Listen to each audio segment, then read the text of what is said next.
Creo que ya está avanzando muy lentamente. Empezamos entonces una vez. Ya, podemos empezar entonces. Sí, los resultados los daremos al final de la exposición. Ya, Empieza, doctor Lacio. ya, doctora, Puede gracias. empezar. Bueno, ante todo, doctores, buenas noches. Vamos a empezar con la charla del día de hoy. El tema es técnicas quirúrgicas, cirugía extracapsular, cirugía intracapsular y la cirugía de catarata e incisión pequeña. Entonces, como nosotros sabemos, el cristalino es una estructura biconvexa transparente que está ubicada detrás del iris y delante de la cavidad vítrea y que está sostenido en su posición habitual mediante las fibras onulares y tiene como funciones refractar la luz, la acomodación, mantener su propia transparencia.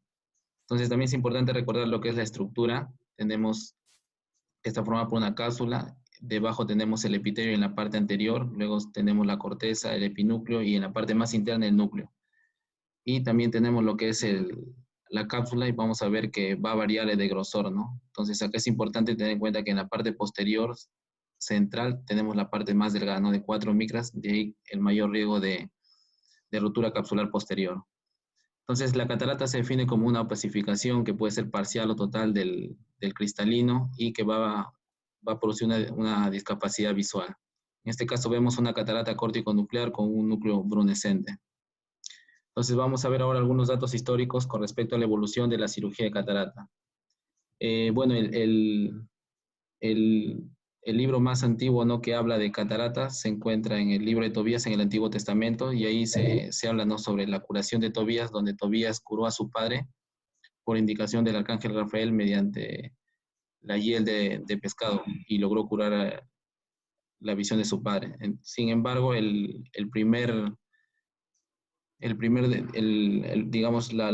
primer documento, información documentada, ¿no?, con respecto al tratamiento de la catarata se remonta al siglo V a.C.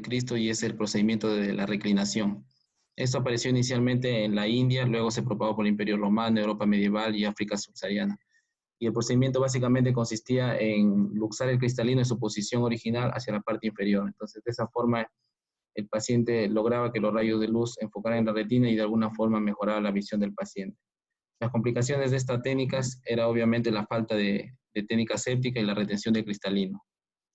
El iraquí Amar intentó hacer una modificación de la técnica realizando aspiración de la catarata a través de una aguja hueca. Sin embargo, no tuvo buenos resultados.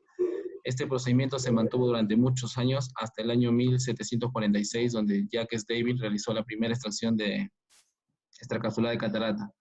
Este realizó una incisión en la parte inferior de la córnea, ingresaba a la cápsula anterior, extraía el núcleo y luego, mediante raspado, extraía lo que es la corteza. Entonces, las complicaciones que presentaba esta técnica era la cicatrización de la herida, había prolapso uveal, vítreo, retiniano, opacificación de la cápsula, inflamación, ¿no?, por la retención de los restos capsulares e infección, y tenía un éxito del 50%. Años más tarde, Albrecht von Graefe diseñó el bisturí y con eso mejoró la técnica. Entonces, de esa forma se hacía incisiones que se afrontaban de una mejor manera, entonces se redujo el riesgo de prolapso y también el riesgo de infecciones. Sin embargo, todavía se tenía la complicación de los restos, ¿no?, que se quedaban. Entonces, ante eso surgió la pregunta, ¿qué ocurriría si se pudiera extraer el cristalino en su totalidad? Entonces, de esta forma aparece en el año 1753 con Samuel Schall, aparece lo que es la extracción intracapsular. Él, mediante una incisión limbar y presión del pulgar, pudo extraer todo el cristalino en su totalidad. Posteriormente, Beroe y Cal crearon pinzas sin dientes y de esa forma intentaron sacarle el cristalino de una forma manual. Y en el año 1957, Joaquín Barraquero utilizó la quimiotricina para producir la lisis de las fibras onulares y de esa forma extrae también la catarata. Después apareció lo que es la crioextracción y como vamos a ver más adelante, esta técnica también presenta una serie de problemas. Entonces, con los avances tecnológicos surgió, ¿no?, lo que es un renacimiento de la cirugía extracapsular. Entonces apareció la cánula de 5E que permitía aspirar de una mejor manera lo que es el material cortical y también ya se comenzó a tener mejor conocimiento del de lo que es la composición del humor acuoso, el metabolismo del endotelio. Entonces, en base a eso se creó la solución salina equilibrada, apareció las sustancias viscoelásticas, y entonces mejoraron, ¿no?, lo que es la técnica extracapsular. Y en el año 1967, el estadounidense Charles Kellman introdujo lo que es la focoemulsificación, ¿no? Y ya conocemos casi todos conocemos, ¿no?, el procedimiento.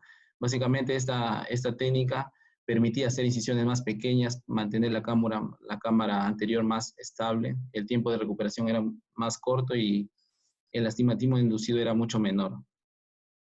Y bueno, paralelo a ello, en el año 1949, Sir Harold Ridley implantó el primer lente intraocular de PMN.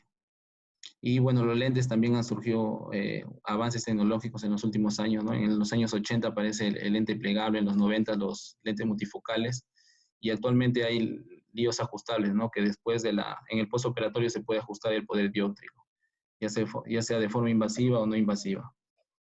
Y bueno, lo último que actualmente hay es, en el año 2001 apareció lo que es el láser femtosegundo, ¿no? Inicialmente se aplicó en la cirugía refractiva LASIK, pero en el 2008 se aplica a lo que es a la cirugía de catarata. Entonces, esta nueva tecnología lo que nos permite en la cirugía de catarata es realizar la incisión, realizar una capsulorhexis y la fragmentación del cristalino. Entonces, actualmente hay muchos estudios que dicen que produciría mejor agudeza visual, ¿no?, que con respecto a la focoemulsificación. Sin embargo, también hay estudios que tratan de comparar ambas técnicas y en realidad ambas la dan como seguras y eficaces, no habiendo diferencias. Bueno, entonces, como hemos visto, el objetivo en realidad de la cirugía de catarata es que el paciente tenga una buena calidad óptica y que la recuperación sea lo más temprana posible. Entonces, con ese objetivo hemos visto que la incisión a través del tiempo ha ido disminuyendo, ¿no?, de una intracapsular que era una incisión grande de 12 milímetros a una focoemulsificación, ¿no?, que es una incisión de 2.2 a 2.8. Entonces, esta es una estadística de nuestra institución. Tenemos que los pacientes que más frecuentes se realizan cirugía de catarata son pacientes adultos mayores de 60 años.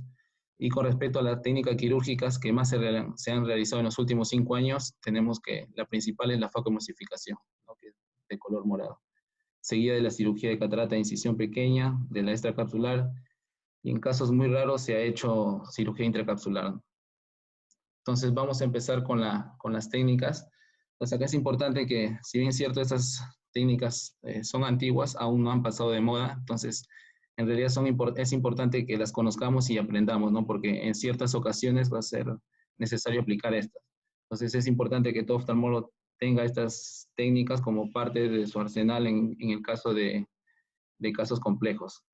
Entonces, vamos a empezar con la cirugía intracapsular de catarata. La indicación básicamente está para cristalinos subluxados y luxados, o coloboma amplio. Y en el caso de hacer una reconversión, en el caso de que se haga una reconversión de una extra o facua intracapsular, básicamente se hacen subluxaciones amplias y progresivas. Y bueno, con respecto a las complicaciones, vemos que el tamaño de la incisión, vamos a ver que es una incisión grande. Entonces esa incisión va a generar que la mayor tiempo de recuperación, que se produzca un mayor astigmatismo, dehiscencias de heridas, incarceración del iris, y una serie de problemas, ¿no?, relacionados al tamaño. Entonces también, como vamos a ver, cuando se va a extraer la catarata, se flexiona la córnea, ¿no?, y a veces hay contacto de la catarata con el endotelio. Entonces eso va a generar un recuento endotelial bajo y edema corneal. También con este procedimiento se pierde, ¿no?, la barrera entre el segmento anterior y el segmento posterior. Entonces el vítreo se viene hacia la parte anterior y eso va a generar edema macular cistoideo y desprendimiento de retina, ¿no?, dos complicaciones que son más frecuentes con este procedimiento. Y el otro problema es la limitación de la elección y el posicionamiento del lente intraocular. Entonces, muchas veces para implantar el lío se coloca en cámara anterior o se fija el iris o esclera. Entonces, con respecto ya al procedimiento, inicialmente, bueno, se dilata la pupila, se coloca el anestésico local, se hace masaje orbitario, ¿no?, para contrarrestar la compresión del anestésico. Algunos cirujanos prefieren usar mannitol, ¿no?, para tratar de disminuir el volumen de la órbita y del vítreo. Entonces, para empezar con la intervención, se hace lo que es la asepsia antisepsia de la superficie ocular, se coloca el blefarostato, y bueno, se describe, ¿no?, que se debería colocar una sutura debajo del tendón del recto superior con el objetivo de rotar el globo ocular hacia la parte inferior. Entonces, luego ya se va a realizar lo que es el colgajo conjuntival con base fornix y se va a realizar la hemostasia. Se hace la incisión a nivel limbal y ya luego se hace lo que es la sección córneo-escleral. Entonces, como es una incisión grande, lo que se recomienda es colocar unas suturas de seguridad. Se coloca, como vemos en el video, a ambos extremos de la herida, ¿no? El objetivo es facilitar un cierre rápido del ojo en el caso de que haya una hemorragia coroidea, maniobra valsalva o casos de presión posterior positiva. Luego de ello se realiza una iridotomía periférica, ese con el objetivo de evitar, ¿no?, el glaucoma postoperatorio por bloqueo pupilar. Y bueno, con respecto ya a la extracción de catarata, hay varios métodos. La operación de Indy Smith era un procedimiento que básicamente consistía en voltear el cristalino de tal forma que el polo inferior salga primero y luego el polo posterior. La extirpación directa era mediante pinzas, ¿no?, de forma manual. También se escribe el método de Lisifaco. Y bueno, acá tenemos lo que es el método de la crioextracción, ¿no?, mediante una criosonda que se va a colocar sobre la superficie anterior del cristalino, y mediante movimientos suaves uno va a tratar de romper, ¿no?, las fibras onulares y extraer toda la catarata. Entonces, como vemos ahí, al momento de extraer la catarata hay salida de vitro. Entonces, eso se puede despegar bueno, en este caso lo hace con una tijera, pero también puede ser con una microesponja o con un separador de iris u otro instrumento. Entonces, luego ya se realiza la formación de cámara anterior y se implanta el lío. Y bueno, luego es el cierre de la herida. Bueno, entonces, con respecto a la cirugía extracapsular de catarata, vamos a ver, ¿a quién le realiza una extracapsular? Entonces, las indicaciones actuales están dadas para un cristalino con su luxación controlada, que haya síndromes de pseudoefoliativo, cataratas total brunas o negras, o una catarata dura, más miosis, más turbidez. Y en el caso de reconversión, de FACO extracapsular en solución controlada, en capsuloresis circular continua desgarrada, desinserción, rotura de la cápsula posterior, un núcleo que no rota, que haya solución anterior del núcleo duro con capsuloresis circular continua pequeña, y en el caso de miosis, donde no se cuente con retractores. Las ventajas de esta cirugía es que se produce una menor tensión del ojo, no hay energía de ultrasonido que daña el endotelio, hay una menor fluídica que daña el endotelio y el costo es menor, ¿no? Y con respecto a las desventajas, básicamente es por la incisión, que también es grande, ¿no? Va a generar un mayor tiempo de cirugía, mayor tiempo de recuperación, hay riesgo de licencia y fugas por la herida. El astigmatismo también inducido es mayor y eso es lo que va a generar más consultas. Por astigmatismo y por retiro de puntos y por el tamaño de la incisión también va a generar que los riesgos de las complicaciones sean mayores. Entonces, bueno, este es un artículo que evalúa, ¿no?, la cirugía extracapsular en la práctica oftalmológica actual. Entonces, este artículo tiene como objetivo evaluar los resultados de la cirugía extracapsular en cataratas de alto y moderado riesgo. Entonces, para ello, el artículo divide los factores de riesgo en 3 categorías, las clasifica. Y les da un puntaje y en base a ello se crean 4 grupos. Entonces, para el estudio se tomaron los del grupo 3, que eran de riesgo moderado, de 3 a 5 puntos, y el grupo 4, de riesgo alto, mayor o igual a 6 puntos. Se tuvo un total de 207 ojos, 108 es el grupo 3 y 19 el grupo 4. Entonces acá tenemos algunos factores demográficos. Acá para resaltar nomás el tipo de catarata, la mayoría fueron cataratas totales, 58 cataratas marrones y 56 esclerosis nuclear densa. Entonces se realiza lo que es la cirugía extracapsular y luego vamos a ver que con respecto a la agudeza visual vemos que el 50% presentó un movimiento de manos a pele. Entonces después del procedimiento vemos que el 88.8% de los pacientes presentaron una agudeza mejor de 20-40. Y con respecto al astigmatismo postoperatorio, más del 80% tuvo un astigmatismo menor de 2 dioptrías. Entonces lo que se concluye con el estudio, que el procedimiento de la cirugía extracapsular sería una buena opción, ¿no?, en casos de cataratas de moderado o de alto riesgo. Entonces, esta es la técnica quirúrgica. Vamos a ver los pasos más importantes. Y acá tenemos lo que es la peritomía y el cauterio. Entonces, para la peritomía se hace una peritomía límbica superior, aproximadamente de 160 grados. Aquí se toma lo que es la conjuntiva con el tenon y se separa de la epiesclera, ¿no?, con la Westcott. y luego de ello se va a realizar lo que es la hemostasia. En la hemostasia es importante que hay que tener un orden, hay que realizarla de derecha a izquierda, de izquierda a derecha, o de la parte superior a la parte inferior, o viceversa. El objetivo es realizar una cauterización ordenada. Y el otro dato importante es que hay que cauterizar solo lo necesario. Tampoco consiste en cauterizar todo el lecho de la herida, porque se va a producir mayor daño. Entonces, ya luego, con respecto a la construcción de la incisión puede ser corneal, limbar o escleral. Entonces, se ha descrito que una incisión corneal va a generar mayor astigmatismo postoperatorio, pero hay menor riesgo de sangrado. Entonces, a medida que la incisión se aleja, es decir, una incisión escleral, el astigmatismo postoperatorio es menor, pero el mayor riesgo de sangrado. Entonces, aquí tenemos que la incisión externa puede ser curvilínea o recta, y el diámetro va a ser la longitud va a ser de 8 a 12 milímetros. Eso va a depender del tamaño de la catarata.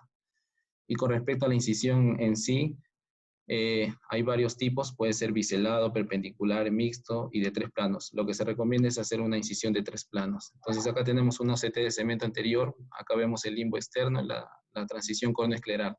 Entonces la incisión inicial es a nivel del limbo externo, ¿no? Es de un espesor parcial, luego se hace una incisión horizontal a nivel de la transición córneo-escleral y finalmente se ingresa a cámara anterior, ¿no? Entonces acá vamos a ver lo que es la construcción de la incisión.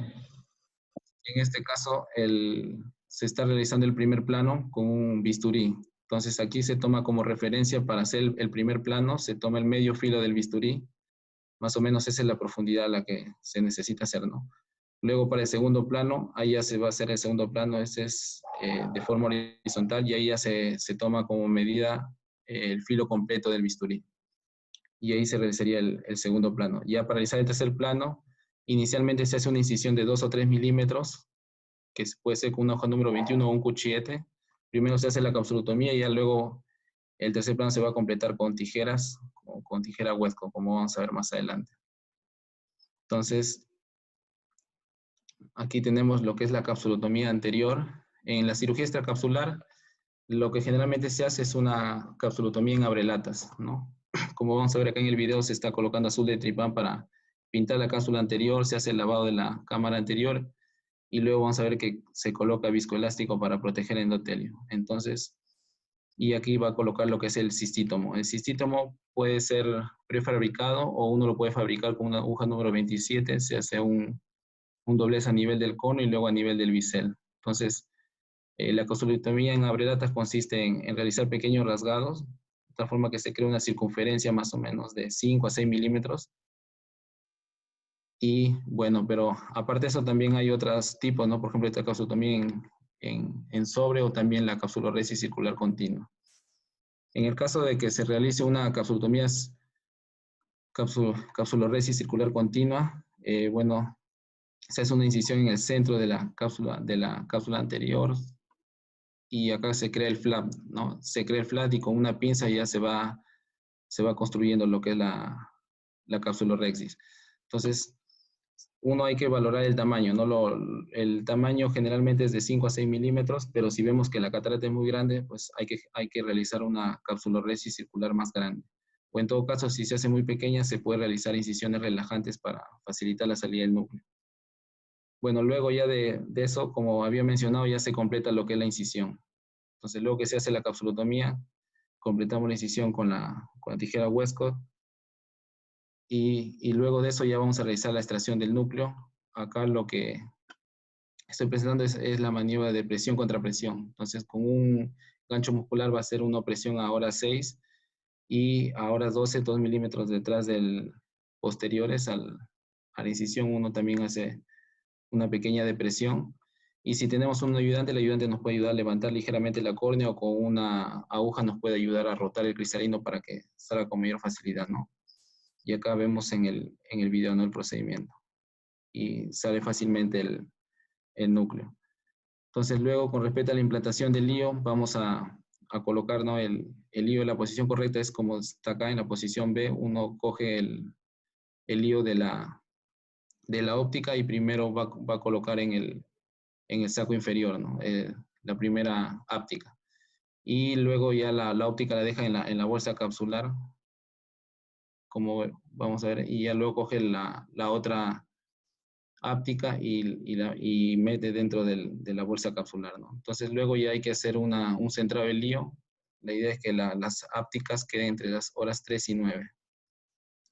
Y bueno, con respecto a cierre de herida, se va a realizar con nylon 10 ceros y las suturas no tienen que ser tan largas ni tan juntas, ¿no? Porque eso va a generar un astigmatismo con la regla. Y si las suturas se hacen muy pequeñas, también eso va a generar un astigmatismo, pero contra la regla. Las suturas deberían hacerse de una longitud adecuada y esa misma longitud tiene que ser la separación de las suturas, ¿no? De esa forma se consigue el menor astigmatismo posible. Y después se puede hacer suturas de forma interrumpida o continua. Lo que se sugiere es hacer de forma interrumpida porque eso, a pesar de que es más difícil hacerla, va a permitir posteriormente manejar mejor el astigmatismo postoperatorio.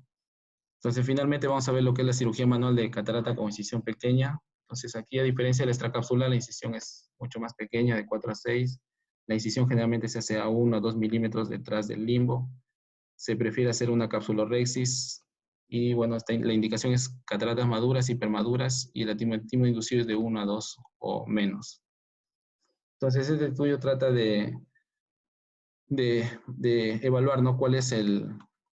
De comparar la cirugía de incisión manual pequeña versus la FACO. Entonces, se evaluaron varias variables como agudeza visual, el conteo de células endoteliales, la paquimetría, la opacidad capsular posterior, y al comparar ambas técnicas vemos que no se encuentran diferencias significativas. Por lo tanto, el estudio concluye que la incisión manual pequeña no es inferior a la FACO. Y bueno, esta es una revisión sistemática que también evalúa lo que es la cirugía de incisión pequeña versus la FACO emulsificación. Y lo que encuentra es que los resultados con respecto a la agudeza visual son similares en la agudeza visual mejor corregida a los 6 y 8 semanas.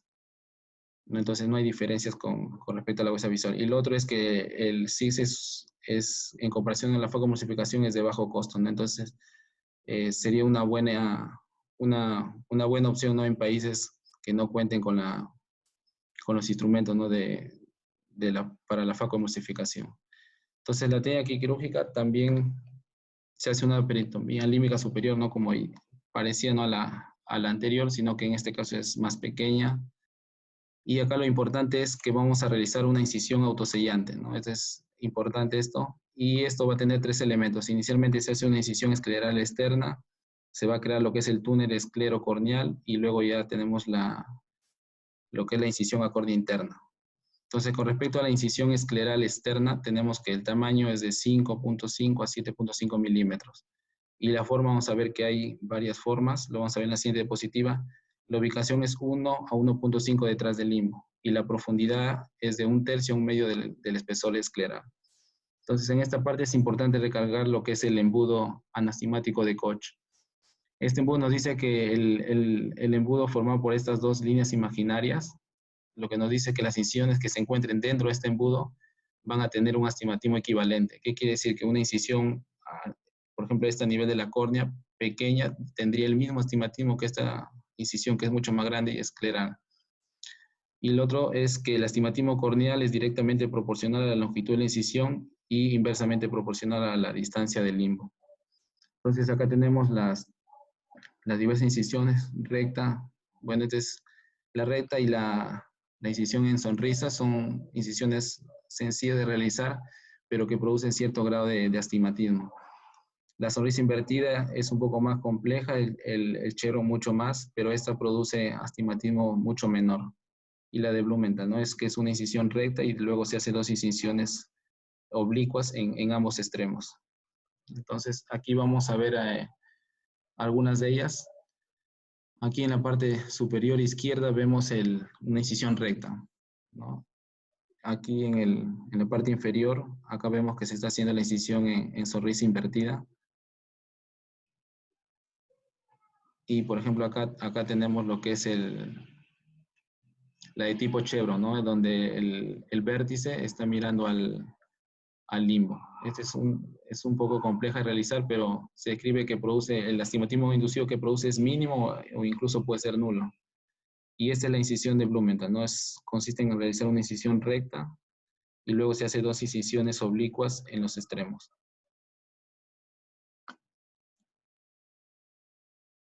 Ahí está. Ya, entonces, luego respecto con el túnel esclerocorneal, ahí lo vamos a realizar con el Crescent y ahí el objetivo es encontrar el plano correcto. Entonces, más o menos uno visualiza a través de la esclera y si es que visualiza el Crescent, quiere decir que estamos en un plano muy superficial y si es que no lo visualizamos muy bien, quiere decir que estamos en un plano muy profundo, ¿no? El objetivo es estar entre ambos.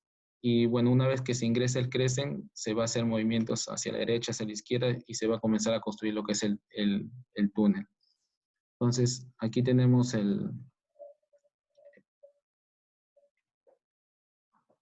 aquí tenemos, ¿no? Que cómo se va a realizar la construcción del túnel. Entonces, uno inicialmente empieza a construir el túnel con el Crescent con movimientos, ¿no? Suaves, controlados, hacia la derecha, a la izquierda, y luego ya empieza a construir el túnel hacia ambos lados.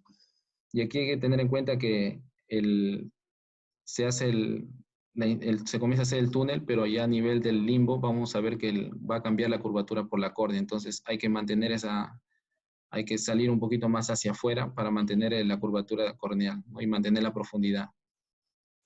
Y bueno, las complicaciones bueno, el objetivo es conseguir este esquema, ¿no? Este es el túnel esclerocorneal, donde vamos a tener una base interna amplia y una base externa más pequeña. Y la distancia de la incisión al limbo es de 1.5 a 2 y del limbo a la córnea, ya donde entramos, a cámara anterior es de 1 a 1.5, ¿no? Esto es lo que se debería realizar, ¿no? Al momento de realizar el túnel esclerocorneal. Lo que decía era las complicaciones, ¿no? Si uno ingresa en un plano muy superficial, vamos a tener riesgo de hacer el buttonhole, ¿no? Por ejemplo, acá estamos en un plano muy superficial y ahí tenemos esa complicación. En el caso de ingresar en un plano muy profundo, el riesgo es de realizar esa entrada prematuras, ¿no? Como acá, estamos en un plano muy profundo y, bueno, ingresamos a cámara anterior. Entonces, por eso es importante mantener, ¿no? Esta profundidad y mantener el plano correcto. Y ya, bueno, finalmente la incisión a córnea interna se hace con un querátomo y la incisión se hace ingresando de una forma horizontal inicialmente, como vemos acá en el video, y ya luego vamos eh, rotándolo, ¿no? Hasta llegar a forma vertical. El objetivo es ingresar hasta la parte anterior del túnel y ya de ahí una vez que se ingresa a cama anterior, ya se comienza a realizar los cortes con dirección hacia adentro, a ambos lados. Y bueno, la causotomía ya lo vimos. En algunos casos, dependiendo del tamaño del cristalino, va a ser necesario realizar ampliaciones de la herida. Entonces, luego ya una vez hecho la capsulotomía, nosotros tenemos que extraer el núcleo. Inicialmente hay que extraer el núcleo de la bolsa capsular a la cámara anterior y luego de la cámara anterior hay que extraer hacia el exterior.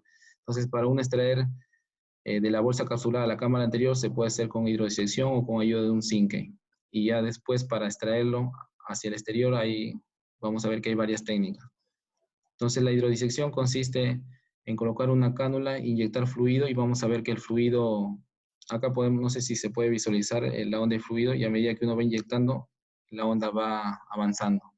Entonces, el objetivo es separar la cápsula de la masa córtico-nuclear del cristalino.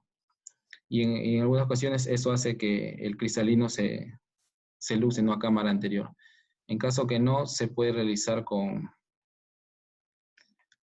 vamos a ver acá, con el Zinke. Vamos a intentar realizar movimientos que pueden ser en sentido horario o antihorario, como vemos. Acá, por ejemplo, se está haciendo en sentido horario, ¿no? Como vemos acá, el objetivo va haciendo presión y vemos que en el lado opuesto vemos que ya está saliendo el ecuador del cristalino. Entonces, uno sigue presionando suavemente y luego levanta y vemos que sale el cristalino en su totalidad, ¿no?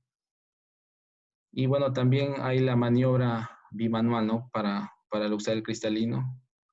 Ahí estamos con una cánula y también con el zinc, ¿no? Se intenta rotar el cristalino y también, ¿no? El objetivo es luxar a cámara anterior. Entonces, una vez que el cristalino se tiene luxado a la cámara anterior, hay que extraer el núcleo, ¿no? Para eso también hay varias técnicas. Acá, por ejemplo, tenemos mediante el Vectis, uno extrae el núcleo, ¿no? Aquí tenemos mediante un asa de Slen, uno mediante la ayuda del zinc puede también extraer lo que es el núcleo. ¿No? Ahí se describe, ¿no? Se describe la maniobra de sándwich, ¿no? Extrae el cristal, el núcleo del cristal, el núcleo, ¿no? Y bueno, en este caso también se puede usar viscoelástico, ¿no? Uno ingresa la cánula y con presión por la presión del visco, vemos que sale también cristalino. Y también se describe la técnica del anzuelo. Uno construye un anzuelo con una aguja y la aguja uno lo ingresa y con eso puede también extraer el cristalino.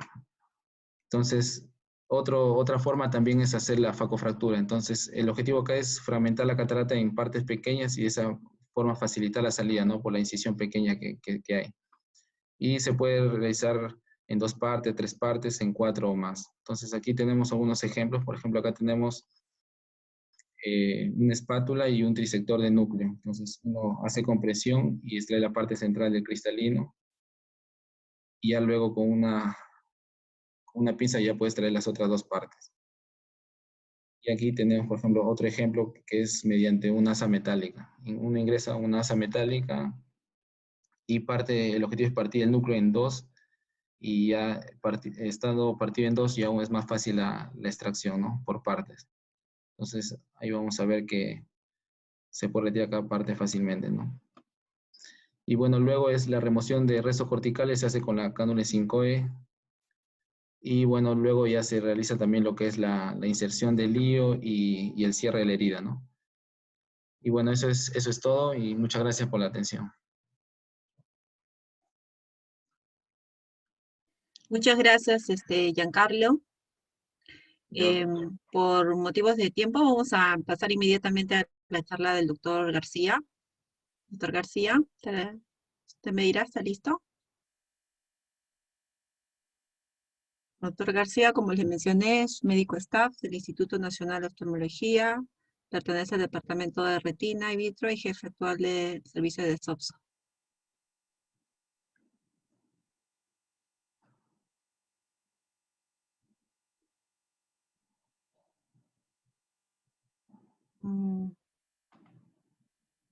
Deja de compartir pantalla, Giancarlo, para que pueda entrar el doctor García.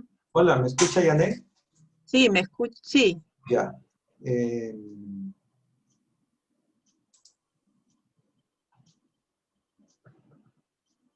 sí lo escucho. Ya, ahí estamos.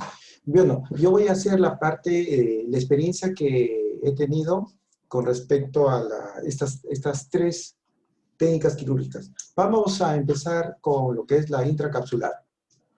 En este primer video, una cirugía de catarata intracapsular debido a un trauma ocular al globo cerrado. Como ya se mencionó, primero la peritomía. Para la incisión de conjuntiva, la conjuntiva y el teno tienen que ir juntas.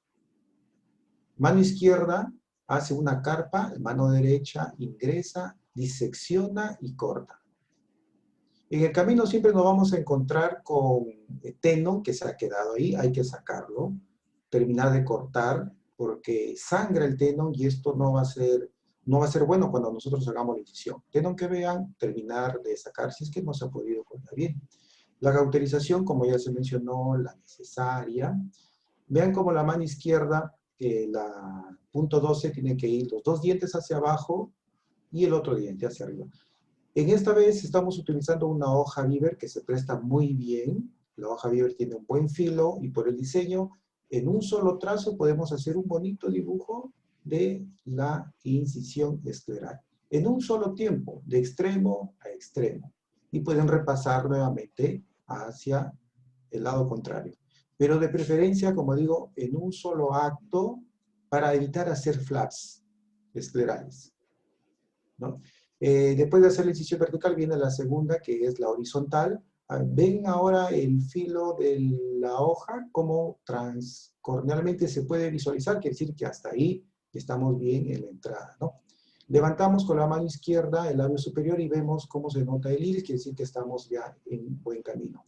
La paracentesis, con una aguja número 21, ingresa, ampliamos hacia la izquierda y ampliamos un poquito también hacia la derecha. Recuerden que esta es una intracapsular, tenemos vitrio en cámara anterior, ampliamos un poquito más con nuestra tijera, nuestra entrada, viscoelástico para replegar el vitrio que se puede estar asomando aquí. Con mucho cuidado, no deprimir la esclera, no deprima la herida para que el vitrio no salga al exterior. Ampliamos nuestra herida. La tijera huesco debe estar bien horizontal. Ingresa, abre, mira hacia la derecha, hacia el eje y corta. Ingresa, abre, cierra, vira a la derecha y corta. Vira hacia la derecha y corta. Con la mano izquierda lo mismo, horizontal, viro hacia la izquierda, corto, ingreso horizontal, cierro, valvas, viro a la izquierda y corto. Importante cortar solamente hasta donde ha marcado la incisión escleral. Viscoelástico para replegar aún más nuestro vitrio, si es que lo vemos, si vemos el vitrio con el viscoelástico lo replegamos. La extracción, el asa de Snellen horizontal, sin deprimir la esclera, no deprima la esclera. El núcleo, en este caso, viene quizás por sí mismo, se posiciona sobre encima del asa, suavemente. Necesitaríamos una tercera mano para que nos ayude con el núcleo, pero afortunadamente todo se le ve. Esta parte es bien delicada, porque si aquí el pacientito trata de cerrar ojito, el vitrio va a salir. Viscoelástico de manera rápida. Acá sí sería bueno colocar puntos de contención a cada extremo para hermetizar nuestra herida. Para sellar nuestra herida y hermetizar, perdón, la cámara anterior, ¿no? Después de esto procedemos a hacer nuestra vitrectomía anterior. Mano izquierda, irriga, mano derecha, nuestro oculótomo, donde podemos visualizar que hay vitrio, nos quedamos ahí. Este video está con una velocidad 12x, está un poquito acelerado. Todo el vitrio que podamos ver, nos ponemos ahí y solito la cuchilla va haciendo la vitrectomía. Cuando ya no podemos ver bien el vitrio, hacemos uso de nuestros cristales de triamcinolona. ¿Ven cómo algo trata de botar el líquido? Eso es porque el vitrio ya poco a poco se está queriendo venir más hacia usted. Vitrectomía, con mucha paciencia. Acá podemos ya visualizar bien el vitrio, que está impregnado con los cristales de triamcinolona. Miostat, para cerrar, ya tenemos que cerrar esta pupila para estrangular un poco quizás el vitrio. Retiro un punto, estoy listo para poner el lente. Burbuja, aire en cámara anterior. Si la burbuja se forma en cámara anterior, el vitrio está dominado. Yo acostumbro poner lente en cámara anterior bajo aire, no con viscoelástico, porque si pongo más visco, de hecho que va a salir, voy a estimular a que salga vitrio. Muy calmadamente, nos tomamos nuestro tiempo, el aire nos ayuda bastante en ciertos pasos de intra, extra y incisiones pequeñas. Tenemos en lo posible que traten de rotar para que las ápticas queden en 3 y 9 horas. Si sale burbuja de aire, inyecten más aire. De preferencia que hayan 2 o 3 burbujas grandes para que no salga una sola burbuja, sale de manera descompresiva. El aire nos ayuda bastante. Posicionamos ya bien en 3 y 9 nuestro lente de cámara anterior. No olvidar hacer nuestra IP, mano izquierda, horizontal, peñisca, iris. Tracciona hacia ustedes, mano derecha, hace una buena sección de iris. La tijerita con la valva empujamos el iris que queda para que se forme bien la IP. Un poco más de aire para reformar cámara y me dispongo a sellar la herida con nylon, los puntos que sean necesarios. Si es que en el camino se afloja algún puntito, que suele suceder, no hay problema, lo sacamos, ponemos uno nuevo y hermetizamos bien nuestra herida intracapsular. Y al final afrontamos nuestra conjuntiva. Pero antes de eso hay que introducir los nudos. Afrontamos nuestra conjuntiva, punto a ambos extremos. y queda nuestra cirugía. Pasamos ahora a las extracapsulares. Video 1, conjuntiva y teno, ya saben, tienen que ir juntas. La mano izquierda levanta, hace una carpa, mano derecha diseca, corta, bien cerca al limbo. Cauterización, la necesaria. Extracapsular también con una hoja Beaver, se dibuja bien, cómodamente, bien fácil, quizá. El arco 120 o 160 grados, puede ser 180 en extracapsular también. Vean cómo se hace, se completa la segunda parte de la incisión horizontal. Mano izquierda firme, peñisca bien esclera, deprime, presenta la herida. Aquí, esta parte, no sé si vieron aquí una entrada, ahora 6. Yo me he acostumbrado a valerme de un puerto auxiliar con la misma 15 grados. Ingreso primero aquí, muy cerca de las 6.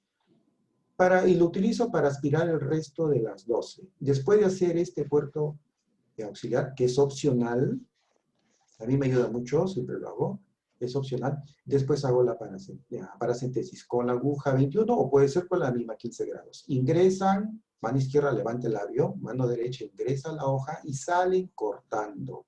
Horizontal. Tener cuidado de que este filo no vaya a cortar, a seccionar el labio superior, si no la herida se inestabiliza. Salen cortando. La coloración, ponemos una burbuja de aire, azul. La fabricación del cistótomo. Yo hago 2 doblez. De este filo, el tercio externo, un doblez a 90 grados, y el segundo doblez más o menos a esta altura. No voy hasta acá, sino a esta altura.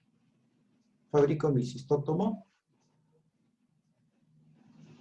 Viscoelástico para ahora extraer todo el aire. Estoy listo ya para hacer mi capsulorrex o mi capsulotomía.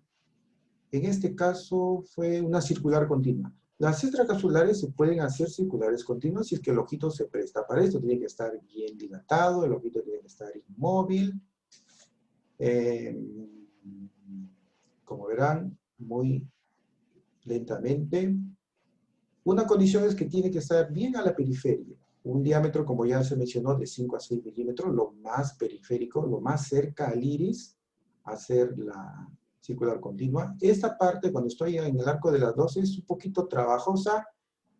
Pongo viscoelástico, plancho la cápsula anterior. Una vez que está planchadita, continúo haciendo mi circular continua.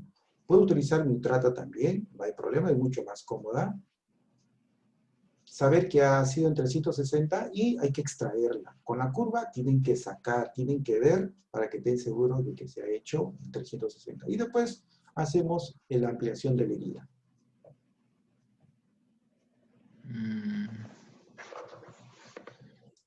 Un segundo video de extracapsular.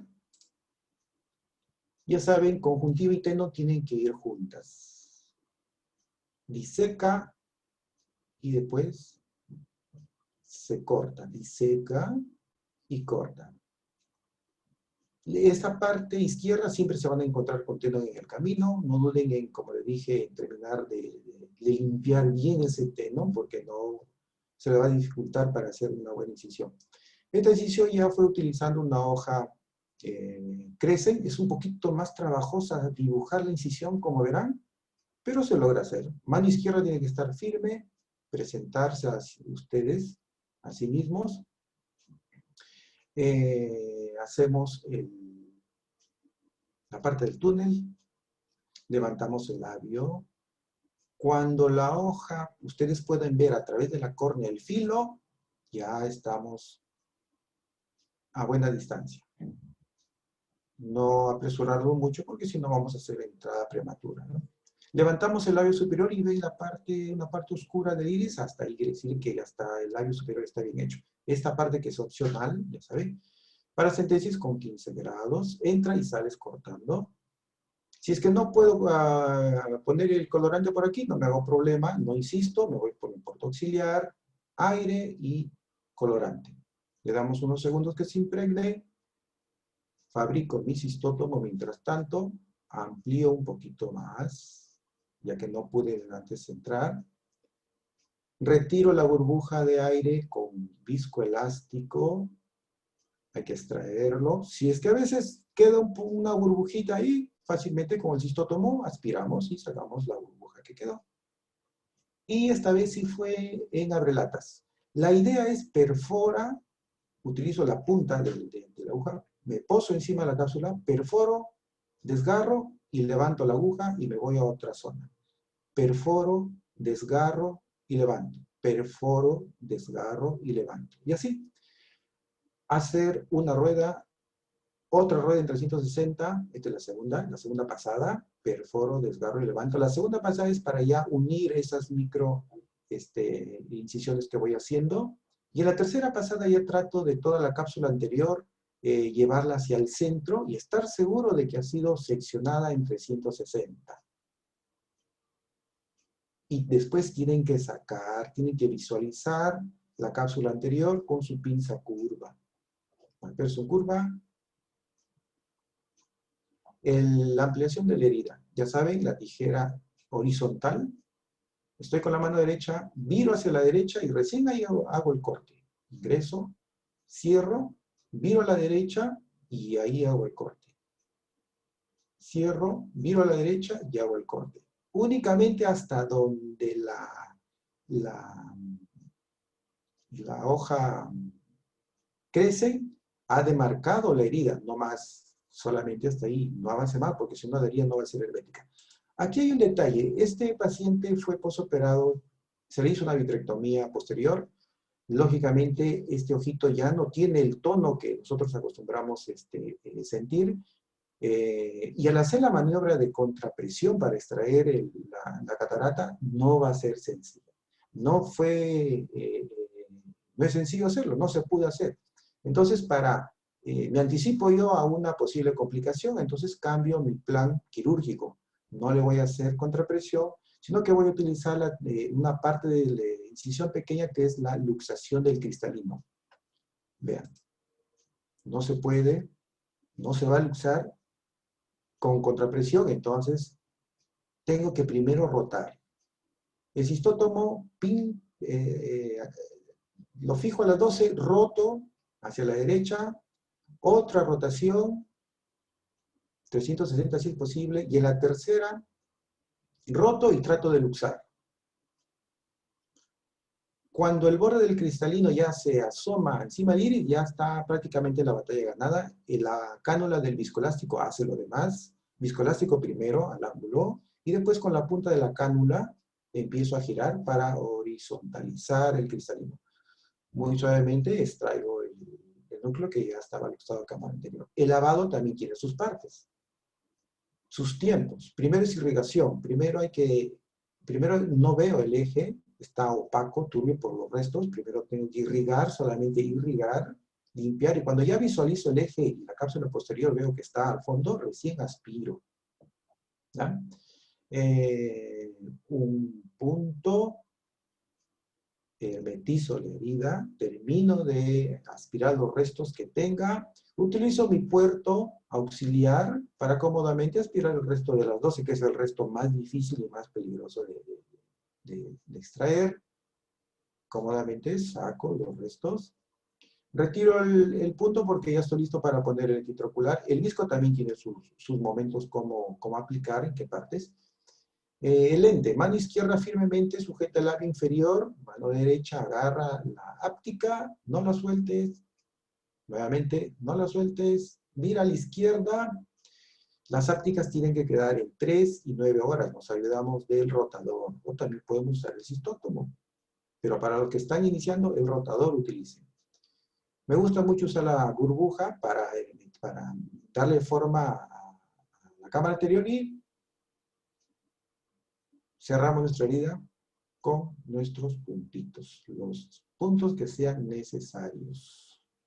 Introducimos los nudos, terminamos de aspirar el resto de visco que haya quedado en cámara anterior y afrontamos la conjuntiva con un puntito si es necesario. Un tercer video de extracapsular. Conjuntiva y tendón, ya saben, deben ir juntas. Cauterización, la necesaria. Una hoja crece. Mano izquierda firmemente peñisca y disclera y les presenta, si ustedes lleven el logo hacia ustedes. Horizontal la entrada. Vean cómo se puede ver el filo de la hoja a través de la córnea. La parte opcional, a mí me ayuda mucho. Paracentesis con 21, después hice con 15 grados. El colorante, fabricar cistótomo.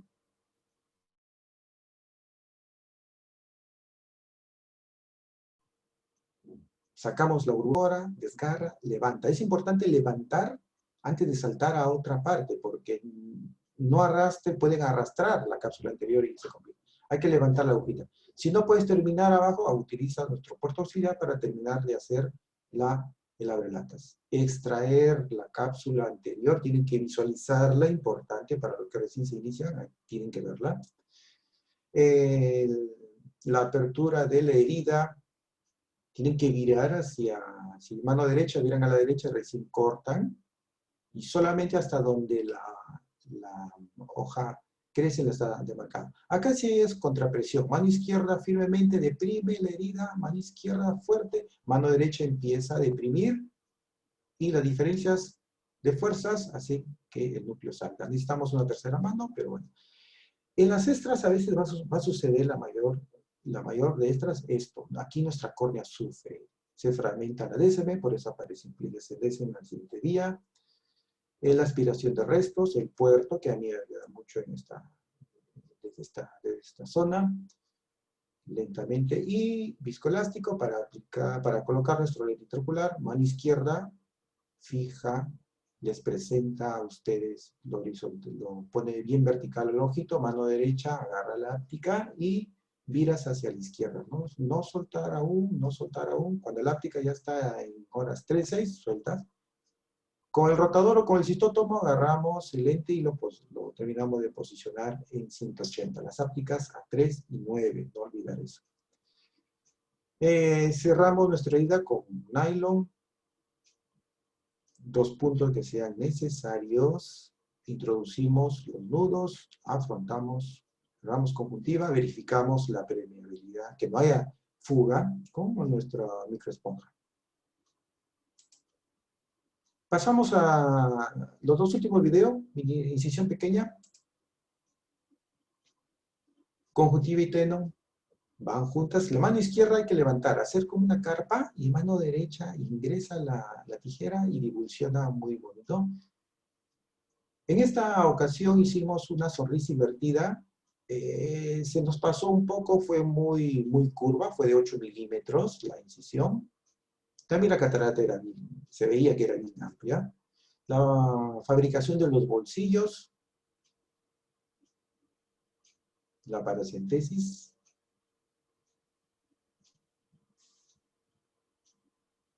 La ampliación de la herida. Acá hay un detalle. Si es que nosotros fabricamos bien nuestra incisión, si no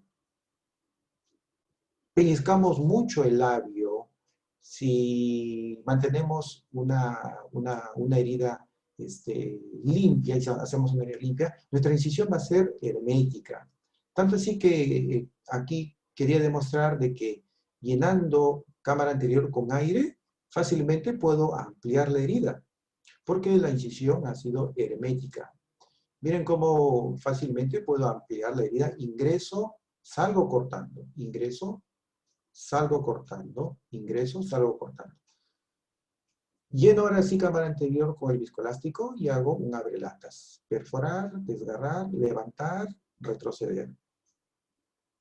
No raspar la cápsula porque no la podemos llevar. Extraer la cápsula anterior una vez que ha sido la rotación. Miren cómo es la rotación. Basta que un borde se aproxime se luxe, la cánula del viscoelástico hace lo demás. Previamente tiene que haber viscoelástico en el ángulo, a ambos lados, viscoelástico al endotelio para no raspar, y el asa para la extracción del cristalino. La irrigación, primero es irrigas hasta que tengas visibilidad. Hay que ver el eje, hay que ver la pupila, hay que ver que la cápsula posterior esté al fondo. Después que ya tienes visibilidad, recién aspira. Aspiramos los restos que se pueda. Bueno, viscoelástico ya se colocó. Ahora, lente intraocular, mano izquierda fijamente, firmemente, y mano derecha. Gira un poquito hasta tener las ápticas en 3 y 9. Pongan siempre al menos un punto. Siempre coloquen, ¿no? Aspiramos el viscoelástico que quede. Burbuja de aire antes de anudar. Para que no haya mucha tensión, la burbujita me ayuda para saber si estoy tensando, anudando muy fuerte el nudo o no. Y una última, la cirugía con incisión pequeña, para aquellos, los recientes que recién se están iniciando, yo les sugiero hacer una anestesia, tiene que estar bien bloqueado el ojito, inmóvil. Pero también, pues, las incisiones pequeñas se pueden hacer con anestesia subtenoniana o también con inyección subconjuntival para aquellos que ya tienen un poquito más de experiencia, ¿no? Esta vez fue con subconjuntival, la anestesia. El paciente tiene que colaborar para esto, hay que seleccionar bien al paciente. Fue una incisión en forma de trapecio o blumental de 1 milímetro hacia adelante y de 7 milímetros de longitud. Mano izquierda, ya saben, no tocar el labio para que sea hermética en lo posible. Cómo se fabrica el bolsillo. La hoja, esta hoja crece y se presta bastante para hacer muy bien el bolsillo. Tener cuidado y no avanzar, no tener entrada prematura. El puerto se puede hacer con 15 o también con una aguja de 21 o 18 para centesis, lo mismo. Colorante, fabricar nuestro cistótomo. También vean cómo está tan hermética la herida que con la burbujita me lo demuestra. Extraemos para ya hacer nuestro, en este caso fue abrelatas. Perforar, desgarrar y levantar, 360 grados, lo más cerca al iris en lo posible. A veces se cierran porque hay pacientes que hipertensos, ansiosos, las pupilitas se cierran. A veces no podemos poner adrenalina porque está contraindicado, pero vean, acá también hay un detalle. Coloqué aquí el cistótomo la 12 para tratar de rotar, pero en el primer intento no se pudo. Ni bien no se puede, hay que entonces hacer una hidrodelaminación. Aquí el líquido que está en la jeringa va a ingresar, va a hidrodelaminar, y cuando ya después de aplicar el líquido, fácilmente ya podemos rotar, y va a rotar fácilmente, y después ya lo luxamos. Ahí está inyectando líquido para la hidro. Inyectamos y ahora sí procedemos a rotar. A las 12 fijo bien y giro 180, nuevamente giro, tiene que girar para que se suelte la corteza de su cápsula y después ya me dispongo a girar y luxar. Se asoma el borde, viscoelástico al ángulo, roto, viscoelástico al otro extremo, viscoelástico abajo, encima catarata, debajo endotelio, y extraemos el núcleo. Aquí otro detalle, otro detalle aquí. Como vieron, no salió totalmente el cristalino, se quedó un sector. Cuando sucede eso, el resto que quedó tiene esta posición horizontal. Fácilmente, con la punta de nuestro irrigador, lo tratamos de poner de forma vertical y con el agua que va a ingresar, deprimimos la esclera y fácilmente va a salir ese resto que está entrampado. Vertical, entre líquido, hay que deprimir la esclera y fácilmente sale, ¿no? Aspiramos, ya tenemos visualización, que todo esté bien, recién empezamos pero irrigamos, cuando estamos seguros, después recién aspiramos. Utilizamos nuestro puerto para terminar de aspirar los restos, viscoelástico.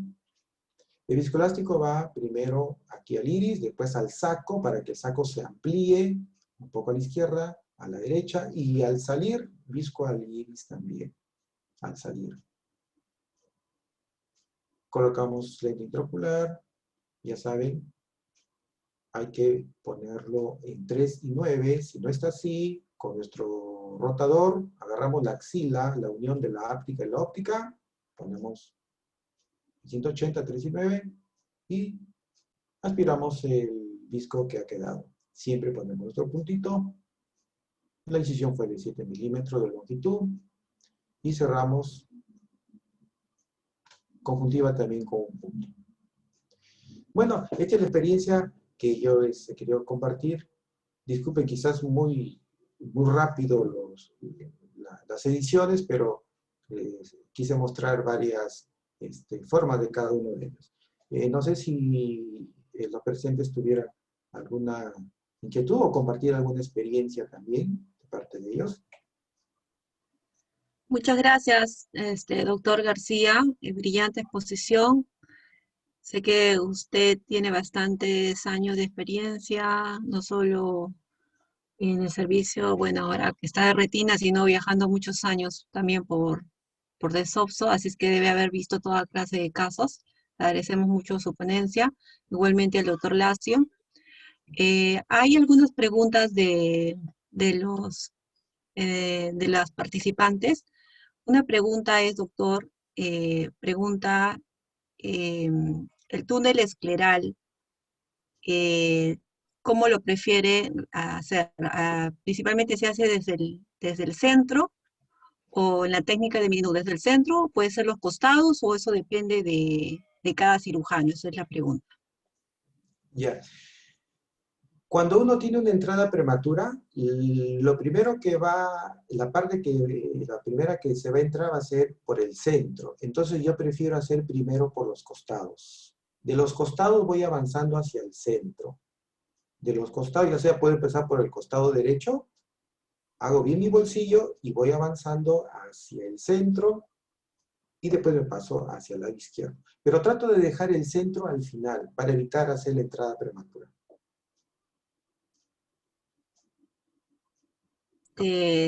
Igualmente, el doctor Juan Francisco Román también pregunta si puede haber, con qué complicaciones pueden haber al hacer un repaso en la incisión de la incisión escleral en la mininuc. La idea es hacer, como lo dije, en un solo trazo, hacer la incisión. Porque si recordemos que las hojas tienen son hojas, tienen un filo, ¿no? No tienen dientes. Entonces, la hoja hay que hacer una incisión lo más limpia posible. No estar varias veces repasando, ir y venir, no. En un solo acto dibujar de derecha a izquierda y al revés de izquierda a derecha, porque si no se nos van a hacer dobles, se hace un flap, la esclera se hace un flap. Y eso hace que la herida no sea hermética. Y cuando vemos la córnea, vamos a ver el flap que está asomándose, transcórnea, y eso pues, cuando pase yo el punto, de todas maneras va a filtrar. Sí, claro, doctor. Yo le haría una pregunta con respecto a esto, ¿no? También, usted, más o menos, ¿cómo para los residentes, sobre todo que nos está oyendo, cómo usted se da cuenta que está en la profundidad adecuada, ya cuando hace el primer trazo, ya para empezar a hacer el túnel? Digamos, ¿tiene algún tipo de referencia de saber que no está tan superficial y tan profundo? Sí, hay escleras pues que son bien gruesas y hay escleras que son bien delgadas. Realmente, un poco la experiencia que yo tengo es, dibujo hago la incisión vertical y tengo que ver al fondo ya parte del iris, o sea, una línea oscura, ¿no? Ni bien veo una línea oscura, quiere decir pues, ya que ya he subido. Pero si sigo viendo todavía una línea blanca, quiere decir que todavía no estoy me falta todavía profundizar un poco más. Realmente es un poco difícil de precisar, ya queda un poco la experiencia, ¿no? Pero también a veces nos vamos al otro extremo, ¿no? Profundizamos tanto que ya cortamos parte del iris y ya hemos entrado a cámara posterior, ¿no? Es un poco difícil que quizás teóricamente manifestarlo, ¿no? Todo queda en la práctica. Muy bien, doctor, muchas gracias. También hacen una pregunta con respecto a las tijeras. Dicen, ¿por qué se usa Westcott y no una tijera corneal, de córnea? Ah, también, las tijeras corneales pues tienen unas que están dirigidas hacia un lado, ¿no? Son dos, ¿no? Unas dirigidas hacia la derecha y otra a la izquierda.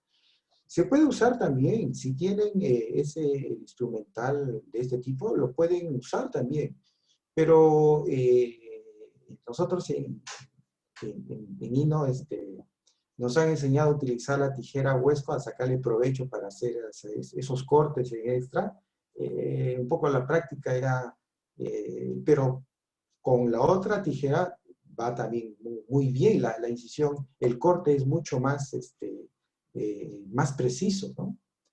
Que con una Westcott. Con ambas realmente se puede hacer.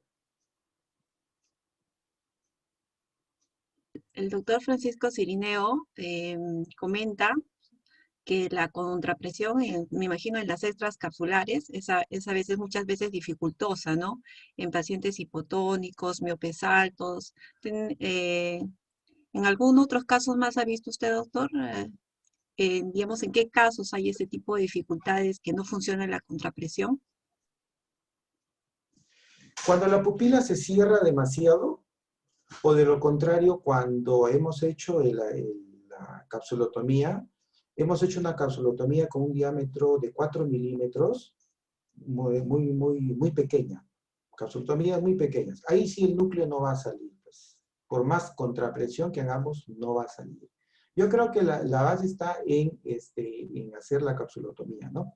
Tiene que ser la capsulotomía la más amplia posible, 5 a 6, lo más cerca al iris, casi de alguna manera bien cerca al iris.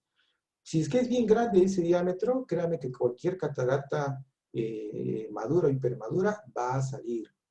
Entonces yo creo que lo fundamental es el diámetro de la capsulotomía, que tiene que ser lo más amplia posible. Sí, doctor. También menciona la doctora Vanessa Valderrama, está preguntando qué diferencia se encuentra entre los diferentes tipos de incisiones en la mini-nux, sonrisa invertida y trapecio específicamente. ¿Hay alguna diferencia para usted, doctor? Quizás en la experiencia que yo tuve, cómo pasé de la extracapsular a la incisión pequeña. La extracapsular, la incisión sabemos cómo es, curva, limbar siempre.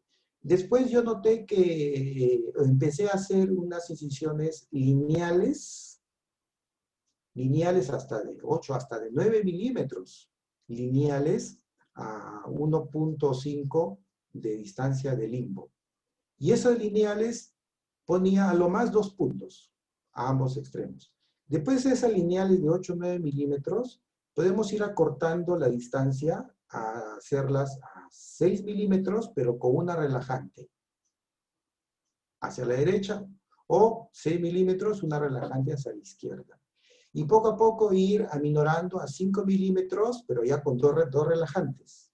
Y después ya, yo pienso, al final, hacer ya la sonrisa invertida. Entonces, para mí creo que esa sería la manera de cómo uno puede ir, entre comillas, evolucionando a pasar de una extra a una mini. Porque la sonrisa invertida sí es un poquito trabajosa, tiene cierta maniobra para fabricarla. A veces el arco nos es muy grande o a veces nos aproximamos mucho al limbo, ¿no? Entonces, la sonrisa invertida es un poquito más trabajosa de fabricarla. La que tiene la Blumenthal es un poco más sencilla que la sonrisa invertida, porque es una lineal y con dos relajantes, ¿no?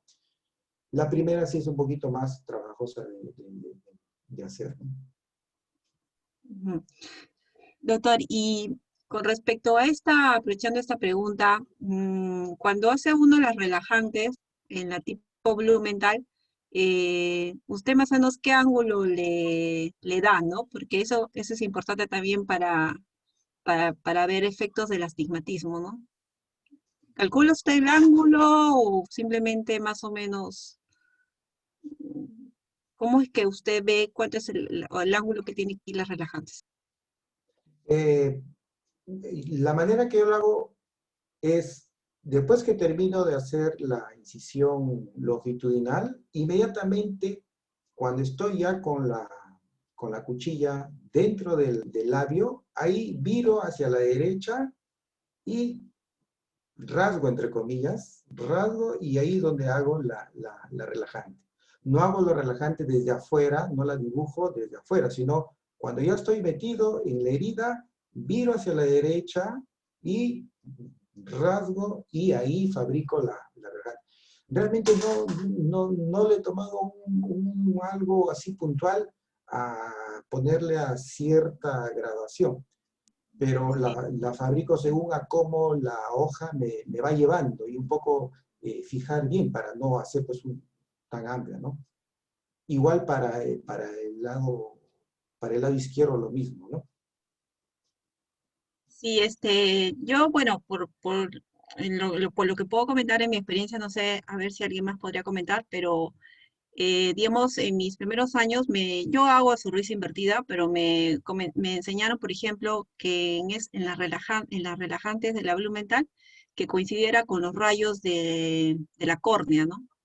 O sea, que sea paralelo, imagínense los rayos en la córnea, que más o menos paralelo a eso sean las relajantes, que si las hacíamos muy abiertas, podríamos causar más astigmatismo, ¿no? Eso con un aporte adicional, doctor. Mm, Pero realmente ya. eso ya no lo hago yo tampoco. Hay otra pregunta. El doctor Ruiz Ah, pregunta, ¿has encontrado con frecuencia opacidad de la cápsula posterior en cirugías post-mini-nuc, ya que realizan capsulotomía en abrelatas o una circular continua mayor de 6 milímetros? ya. Yo no le veo una relación directa, el hacer el abrelatas o hacer circular continua y que me aparezca una opacidad de cápsula. Donde sí he podido ver es según cómo yo manipulo mucho el iris. Si es que manipulo mucho el iris, o sea, si es que toco el iris, si es que el cristalino está mucho tiempo en la superficie del iris, si es que el asa raspa mucha área de iris, o sea, si es que yo toco mucho el iris, el proceso inflamatorio, ahí viene, el proceso inflamatorio se da, y créeme que cuando estoy mucho tiempo manipulando el iris, sí, a la larga, yo creo que un 80% puede hacer sí una opacidad de cápsula posterior, más que el hacerlo en abrelatas o en hacer circular continuo.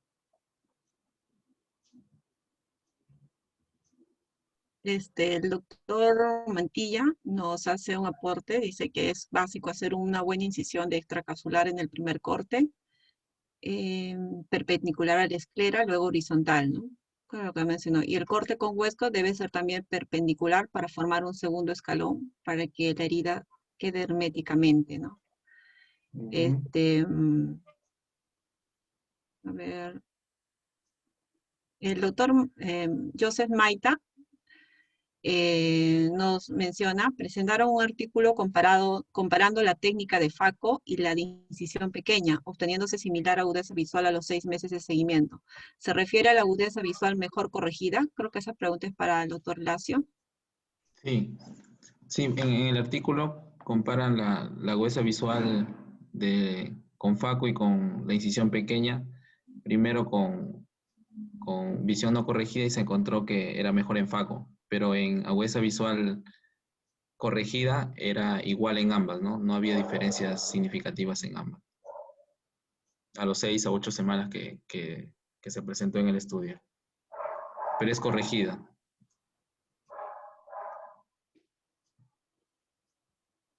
Ujú. Ya, el doctor Dulanto también pregunta, em, dice, la literatura apoya el uso del lactato de Ringer, así como la BSS para cirugías de cataratas en ojos normales.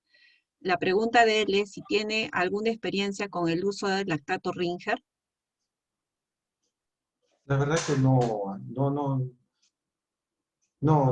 tengo ninguna experiencia con lactato de Ringer. No, no. Otra pregunta es, usted doctor me dice, pregunta si usa mantenedor de cámara anterior para alguna situación especial o no usa, nunca. La verdad que yo nunca he usado mantenedor de cámara anterior para una extra o para una incisión pequeña. Em, Porque me preocupa bastante en la fabricación de la herida.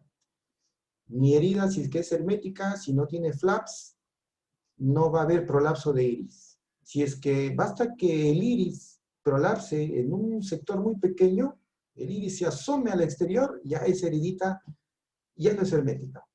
Entonces ahí sí trabajo la mayor parte del tiempo con un punto de contención y ahí hago las maniobras internas que tengo que hacer. Basta que el iris se asome, esa herida ya de hecho que ya no es, ya no es hermética. La sello y continúo haciendo la cirugía. Pero el mantenedor cámara, la verdad que no uso. Excelente. También pregunta el doctor Ruiz pregunta si consideraría una contraindicación el uso de lentes intraoculares tóricos o multifocales con la técnica Mini-Nu. No tengo experiencia, la verdad que nunca he puesto unos lentes de este tipo en una incisión pequeña. No creo de que vayan 100% aceptables porque se necesita, pues, primero garantizar de que este lente esté 100% en el saco, con una cierta rotación. No tengo yo experiencia poniendo lentes tóricos en incisiones pequeñas. Otra pregunta, sí, pues es un poco difícil, ¿no? Porque para eso mejor una facoemulsificación. Claro, Eh, claro, sí. más seguro. Pregunta, si hace una circular continua, ¿qué prefiere hacer? O sea, hidrodisección o hidrodelaminación. Ya. Em, Dependiendo de la densidad de la catarata, si es una catarata cortical, una hidrodisección. Hidrodisección, con la hidrodisección, inyectar más o menos un mililitro de líquido y fácilmente todo el cristalino se va a luxar casi por sí solo, pero una hidrodisección. Prefiero eso. También pregunta el doctor Manuel Illa, ¿qué hace o cómo maneja los casos con pupila pequeña que no dilatan? ¿Ya? Cuando yo tengo pupilas pequeñas, lo que hago es, uno, o bien utilizo los retractores, ¿no? Pero en la mayoría de los casos lo que hago es la esfirentomía. Corto el iris. Con la tijera vanas hago 2 secciones en las partes inferiores del iris, secciono en un solo acto, abrir bien las vanas y seccionar en un solo acto ambos y continuar la cirugía.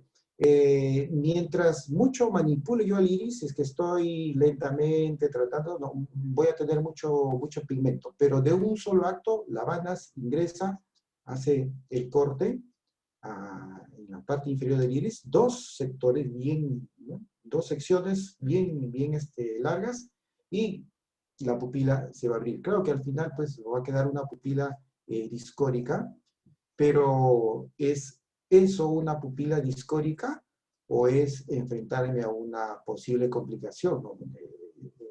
se va a romper la cápsula y con todo lo que ya hacemos. Pero yo realmente prefiero hacer una esfinterectomía Ujú. con tijera. Retractores de iris, ¿alguna ocasión ha tenido que usar o siempre es nada más Yo habré eh, usado retractores pues un par de veces, pero yo noto que con el retractor hay que tomarlo, hay que estirarlo 4 veces eso, el iris un poco que más pierde su pigmento.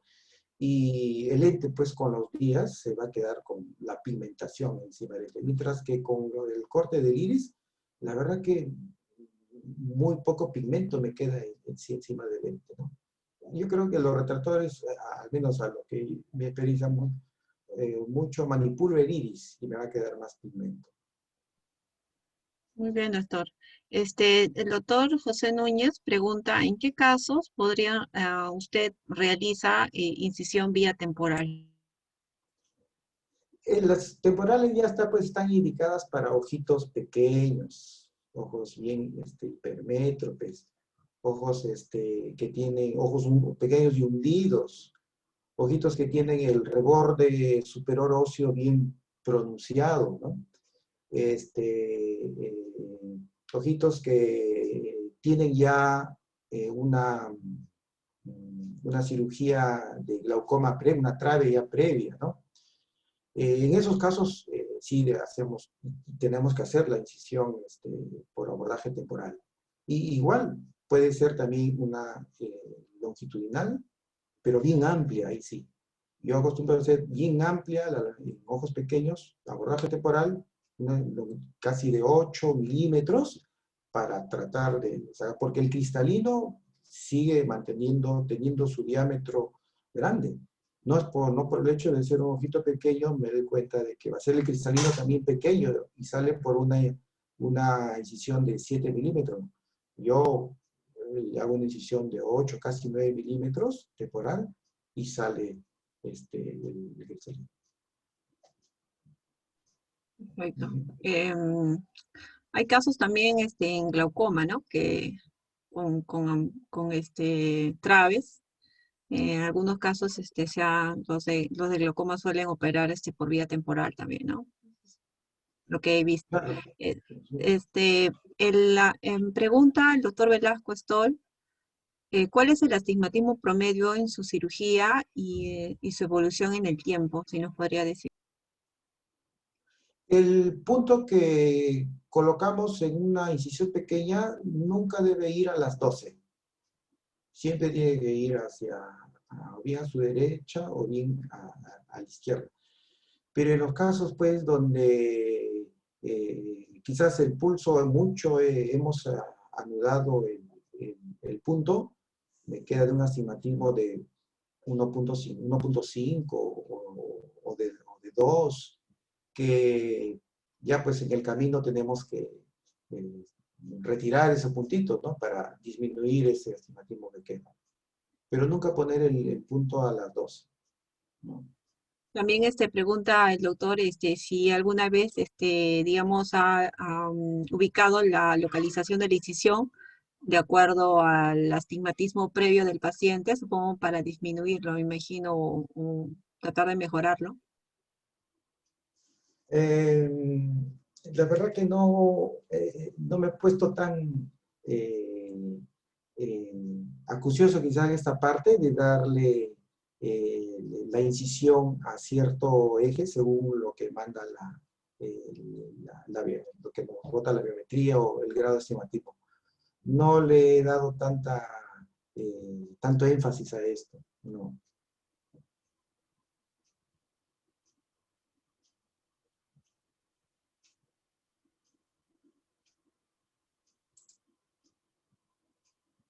El doctor Muro nos comenta que no, él ha notado una gran reducción de la necesidad de realizar capsulotomía Jack láser posterior a una cirugía de catarata con técnicas de FACO versus extra, ¿no?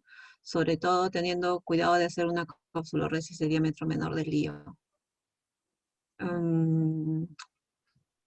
También nos comentaba el doctor Ruiz que sí pone lentes históricos, ¿no? En algunos casos, me imagino, de Minuk, el autor considera que sí debería colocarse ese tipo de lentes. Bueno, eso ¿Alguna sí, otra pregunta más? A ver, Vale, doctor, no, Janet, disculpe, no, yo he puesto ahí que hay algunos autores que ponen ese lente. Yo considero que no deberían ponerse.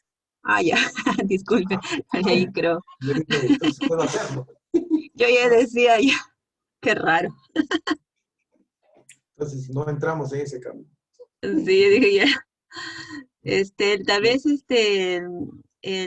bueno, una de las personas que a mí personalmente, inicialmente me enseñaron bastante lo que es, la mini nu, fue el doctor, Loaiza, no sé si nos podría dar algún comentario al respecto. No sé si está presente. Claro, yo también Si recuerdo, me permite, el doctor Loaiza mientras el fue doctor uno de Loaiza los... se conecta. Hola.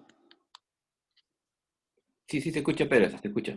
Ya. Sí, Sí, no, era bueno, y lo había puesto en el chat, pero no, pero ya que Janet lo menciona, mi comentario iba en el sentido de que mi experiencia, ¿no? De cuando tenía cirugía de extracapsular, un porcentaje, puede ser más o menos un 20% de mis pacientes, al cabo de algunos meses, necesitaban hacer una capsulotomía ya. Y eso yo noté una gran reducción después, cuando pasé a la FACO, y sobre todo cuando tenía especial cuidado de que la Rexis fuera de un tamaño menor que mi lente intraocular, tratando de que el lente estuviera exactamente en el saco y que la Rexis en ningún momento sobrepasara el borde del lente, ¿no? Entonces la necesidad de capsulotomía ya en estos casos para mí fue mucho menor. Creo que la literatura menciona algo también al respecto, incluso con los diseños de los lentes, etcétera, ¿no? Eso en relación a un poco lo que se pidió con respecto a la opacidad de cápsula posterior que puede aparecer después de comparando ese tipo de cirugías. claro, a eso iba mi pregunta, ¿no? Es que en realidad sí, de hecho que con el cambio de extracapsular a facomulsificación que nosotros estuvimos en esa época, fue dramática el cambio donde pasé de cápsula posterior. Por eso a mí me llama la atención que casi no veo ningún artículo, nada que hable sobre opacidad de cápsula posterior en Minuk, ¿no? Y que debe haber, porque obviamente si hace la capsulotomía en más de 6 milímetros, estás por fuera de la óptica, cae por fuera de la óptica y definitivamente tiene que migrar y opacificarse la cápsula posterior. O un abrelatas también está fuera debería existir, ¿no? O sea, por eso es lo que me llama la atención, por eso hice esa pregunta, ¿no? Y de hecho, doctor, y bueno, yo en lo que yo he podido ver en la práctica, yo diría que un 50 ya por ciento se opacifican, sí se opacifican. Sobre todo pacientes que tienen ciertas condiciones, ¿no? Pseudofoliativos, diabéticos. También mientras más jóvenes se operen, siempre ya pasando los años suelen hacer opacidades, ¿no? Cápsula posterior. Como dice el doctor García, también depende de la manipulación de la inflamación que ha hecho postoperatorio. Doctor Loaiza, lo Hola, tengo por hola. aquí. Hola, ¿qué tal? Doctor, no Sí, sé si nos podría hacer algún comentario sobre algunas variantes que usted ha podido hacer sobre las técnicas de la técnica de Mini-Nut, que tiene eh, bastantes tal años vez, ya realizándola. más o menos.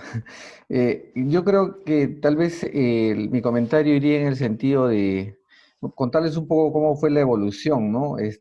Más o menos era el año 2003, cuando estaba terminando la residencia, donde, bueno, no se hacía la MINUC en el Perú y en Latinoamérica se hacía en muy pocos sitios. Se escuchaba ya algunos comentarios que en Cuba lo estaban realizando, había una técnica que estaban realizando una técnica que lo habían iniciado en Israel y que se estaba propagando, digamos, y los cubanos fueron los primeros que introdujeron la técnica y se hablaba bastante sobre la técnica, ¿no? Y en ese tiempo me acuerdo, comenzamos a desarrollarla, ahí estaba el doctor Ticona, el doctor Montalvo, Pedrito también entró por ahí en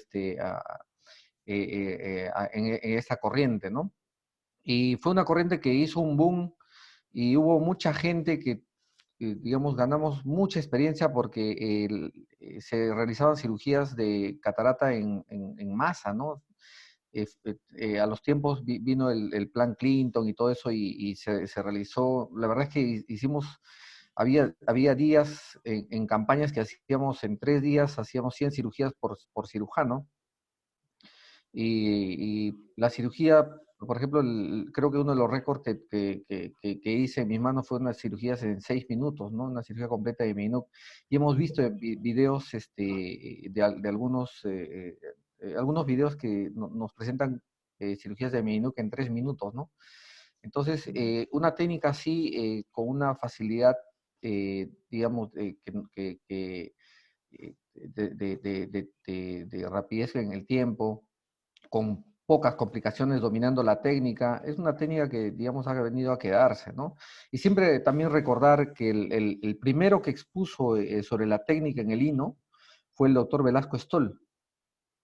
Entonces yo todavía era reciente, creo que él ya estaba terminando, y él decía y él hablaba, ¿no? Y decía, sí, que esta técnica se está desarrollando en el mundo y no lo sabemos. Entonces venía y explicaba y pasaba los esquemas, los dibujos, los trazos, y fue así como empezamos. En realidad no tuvimos la oportunidad de viajar al inicio, o como algunos que han podido viajar incluso a Israel o a otros sitios.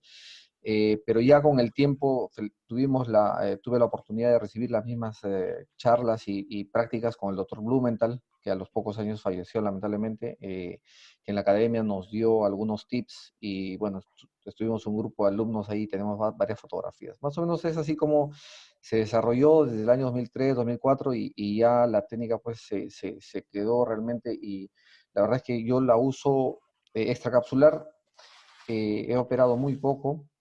Todo lo que realizo es mi NUC. Yo creo que es una técnica que sirve para cirugías complicadas, para luxadas, para todo tipo de cirugías, desde las más blandas hasta las más duras, ¿no?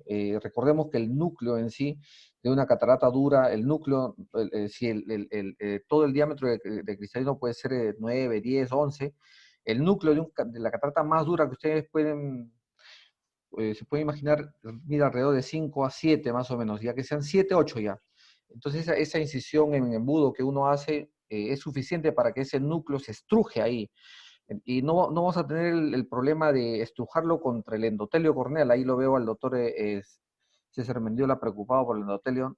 Es difícil que ¿qué tal, doc? Es difícil que digamos, des el endotelio a la hora de sacarlo, más bien uno construye ese túnel específicamente para que en ese trayecto se estruje el núcleo, y el núcleo es el que va a salir. El resto no importa, porque el resto va a salir luego con el resto de corteza que quede, va a salir con una, como bien lo han presentado, con una viscoexpresión o hidroexpresión, ¿no?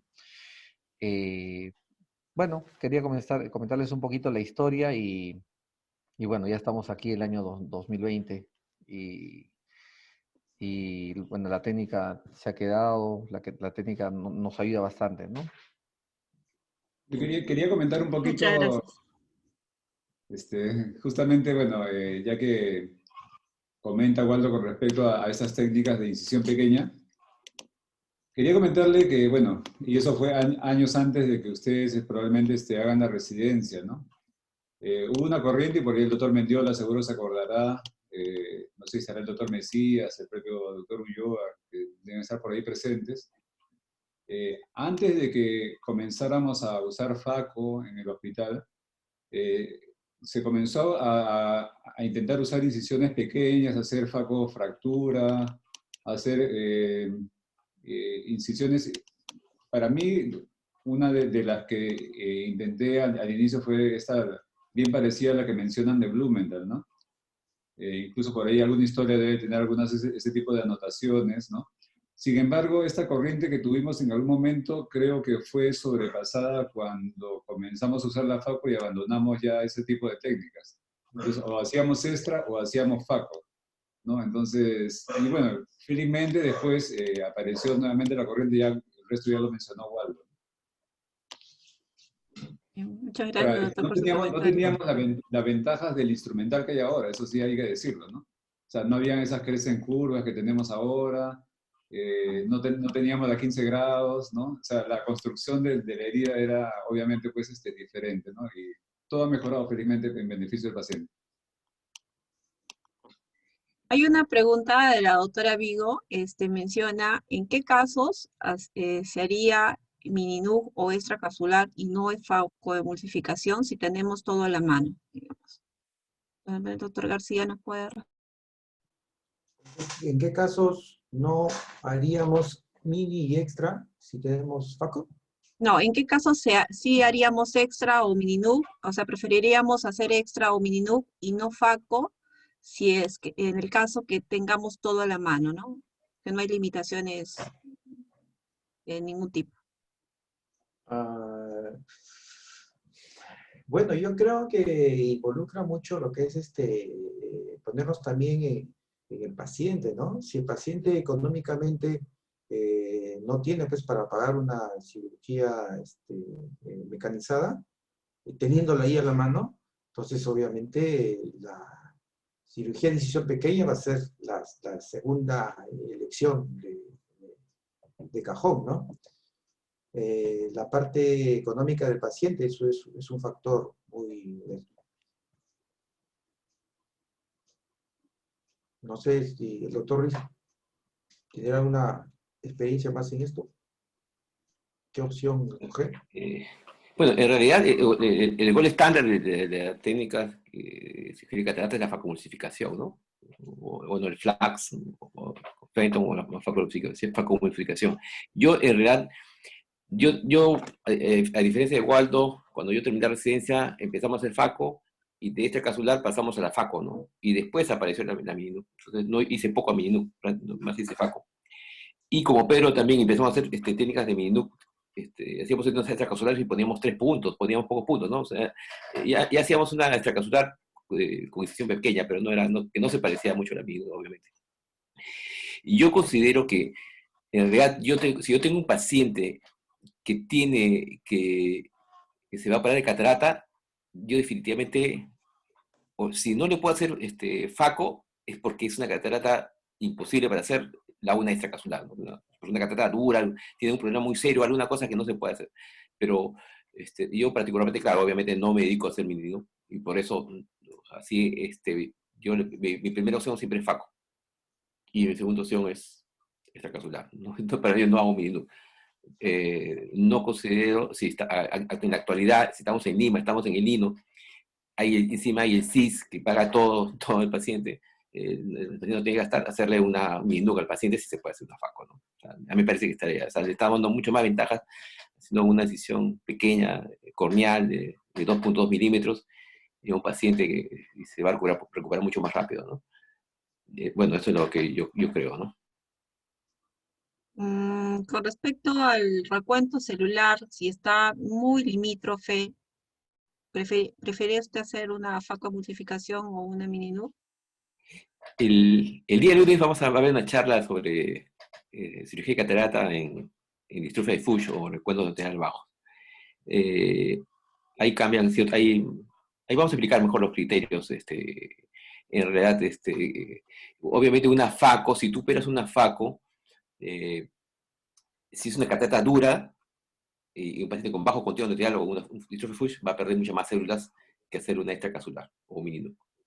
Si es una catarata que tiene un conteo, o una catarata leve a moderada, ahí la FACO con la mini-NUC o extracapsular son iguales. Pero si es una catarata dura y bajo conteo, obviamente no debería ser la facomulsificación, ¿no? Debería ser otra técnica.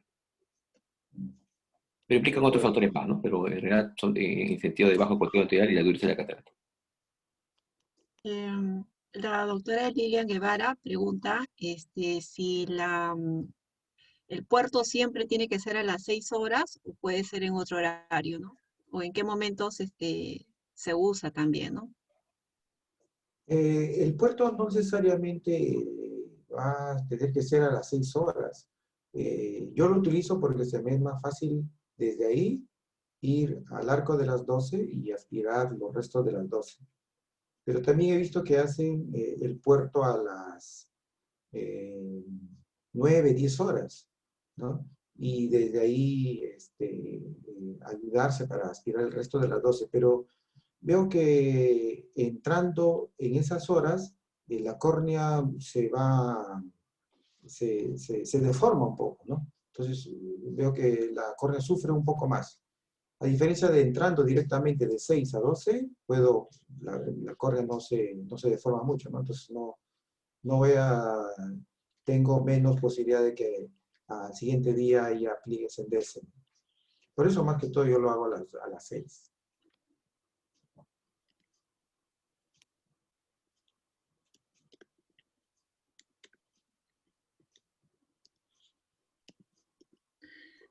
También al doctor Mantilla hace un aporte, ¿no? Sobre todo, me imagino, para los residentes, que siempre las suturas hay que dejarlas un poco más ajustadas con la finalidad después de poder manejar mejor el astigmatismo. Em, Ah.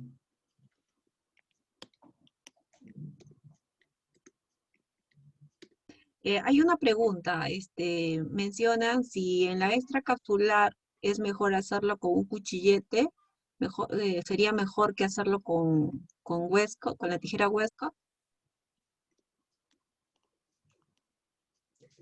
Que para hacer con un cuchete la incisión, No, para ampliar la herida, ¿no? ¿Mejor hacerla con cuchillete o es igual que hacerla con Westcott, con la tijera Westcott? para hacer una extracapsular, a nosotros nos ha enseñado mejor hacerlo con una tijera Westcott. Ampliar la herida, ampliar la herida con tijera Westcott. Mientras que para ampliar la herida en incisiones pequeñas, usamos la hoja crece. También se puede usar la 3.2, la cuchilla 3.2 para ampliar lo que es en incisiones pequeñas. También se puede hacer, pero la hoja crece se presta bastante bien para incisiones pequeñas al ampliar la herida. Pero para extracapsular con tijera Westcott. Sí, muchas gracias, doctor. No sé si alguien más quiere tomar la palabra o creo que ya no hay más preguntas de los participantes. Doctora, hay una pregunta de la doctora Vigo. A ver, ¿puedes leerla? Ella le pregunta a la doctora García si en Mininuc prefiere hacer una capsuloresis circular continua o capsulotomía. En las incisiones pequeñas mucho va a depender de cuán bien dilatada esté la pupila y depende del reflejo rojo de la madurez de la catarata, ¿no? Si la catarata es bien madura, hipermadura, ahí no, obviamente, va a ser imposible hacer una circular continua. Ahí sí, de hecho, un abrelatas. Pero si es que la catarata es cortical, la catarata tiene una agudeza visual de 20-200, ¿no? Entonces, tiene un buen reflejo rojo todavía. Entonces y está bien dilatada, y el paciente colabora, entonces podemos hacerle una circular continua. Ok. Doctor, también, perdón, la pregunta si el tamaño de la capsuloresis circular continua va a depender del núcleo. Sí, ¿no? Sí, también. Si logramos hacer una circular continua, también tiene que ser un diámetro bien amplio, porque si no el cristalino no se va a poder luxar. Y si es que por ahí hacemos pequeño el diámetro, tenemos que hacer unas relajantes a nivel de la cápsula anterior. Unas 4 o 5 relajantes para que se pueda luxar fácilmente el núcleo. Si no, no vamos a poder luxar, se nos va a complicar.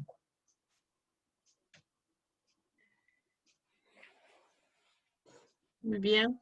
Creo que ya no hay más preguntas. Vamos 9:50.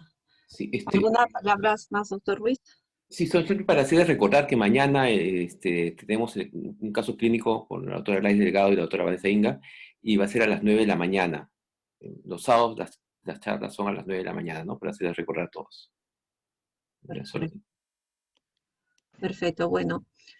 Bueno, agradeciendo nuevamente las presentaciones del doctor García y del doctor Lacio, sus excelentes exposiciones, y también a los participantes por sus preguntas. Creo que damos por concluida Doctora, la para charla dar de hoy. las claves de las preguntas, Ah, de verdad. sí, antes de Estaba terminar. olvidando. Perfecto. Mm, Vamos a compartir los resultados.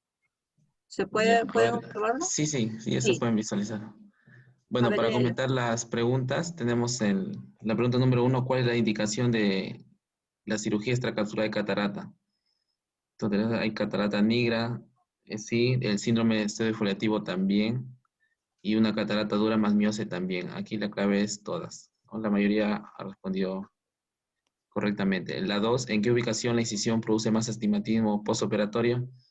Mencionamos que es mientras más cerca está de la córnea, mayor es el astigmatismo. La clave es la A. La 3, ¿cuál es la profundidad de la incisión escleral externa en la cirugía de incisión pequeña? Dijimos que era de un espesor parcial, más o menos de 1/3 a 1/2, ¿no? La clave es la B, del 50 a 75%. Y la última, son técnicas de extracción de núcleo en la cirugía de incisión pequeña, excepto. Entonces mencionamos que podíamos usar un asa de Snellen, el Vectis, también la técnica del suelo y facofractura. La operación in 10.000 es para la cirugía intracapsular. En este caso, el excepto sería la C. Bueno, ese es el comentario de las preguntas y ya eso sería todo, ¿no? Otra. Ah, perfecto. Bueno, entonces agradeciendo, como ya les mencioné, creo que damos por concluida la charla. ¿No hay algún otro comentario?